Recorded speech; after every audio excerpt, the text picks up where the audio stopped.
Viens, esprit de feu, allumer ta flamme dans le cœur de tes fidèles. Viens, esprit de force, nous donner courage pour les œuvres de charité. Viens, esprit de sagesse, conduire nos existences dans l'audace et la prudence. Viens, esprit de conseil, éclairer notre chemin vers Dieu notre Père.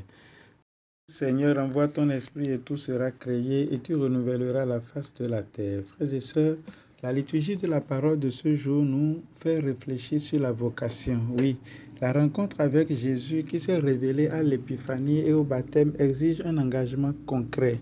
Pour cela, Dieu appelle et il revient à chacun de répondre. Ce n'est pas si facile qu'on l'imagine.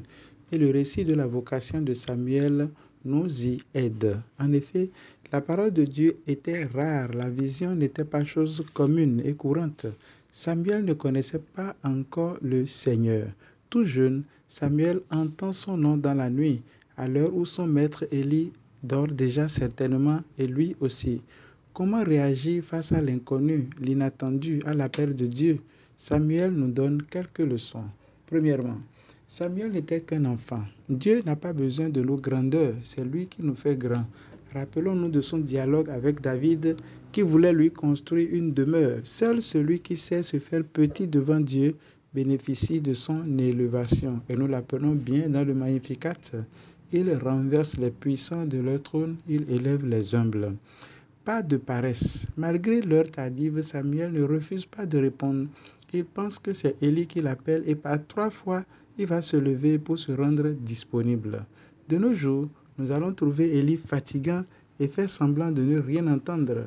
Comme au temps de Samuel, la parole du Seigneur semble rare, mais le Seigneur continue d'appeler des hommes et des femmes pour travailler à la construction de son règne. Soyons disponibles. Troisièmement, le prêtre Élie va aider Samuel à comprendre que la voix qu'il entend est celle de Dieu. Nous ne sommes pas censés tout savoir. Il est bon de recourir à l'aide de personnes avisées pour nous accompagner. Même Élie n'a pas compris tout de suite. Il faut donc un chemin pour discerner.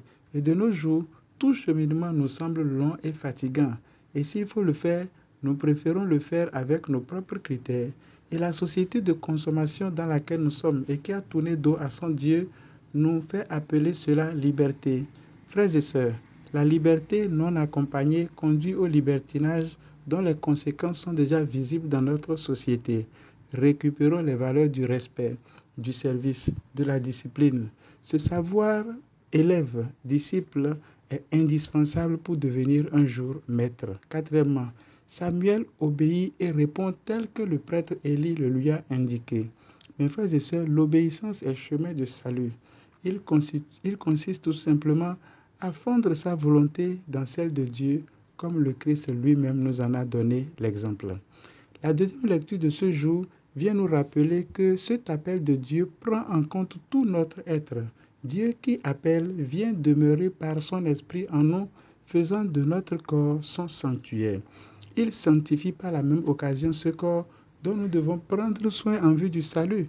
L'apôtre Paul dénonce la débauche comme une souillure grave du corps et nous pouvons ajouter aujourd'hui plusieurs autres attitudes qui s'introduisent dans les mœurs.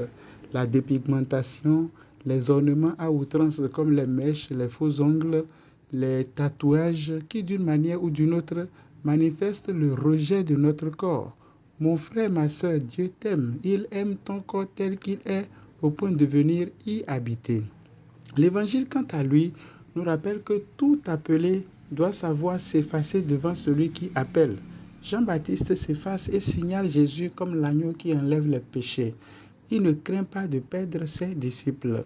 Identifier correctement sa vocation et rester fidèle à celle-ci permet d'éviter des comparaisons qui sont la source de jalousie et d'envie et qui causent des insatisfactions et par conséquent des rébellions. Les circonstances de la vie sont passagères. Notre vie sur terre elle-même est éphémère. Ne tournons pas le dos à Dieu qui est éternel. Prions. Dieu éternel et tout-puissant qui régit l'univers du ciel et de la terre, exauce en ta bonté les prières de ton peuple et fais-nous la grâce de ta paix par Jésus le Christ notre Seigneur, au nom du Père et du Fils et du Saint-Esprit. Amen.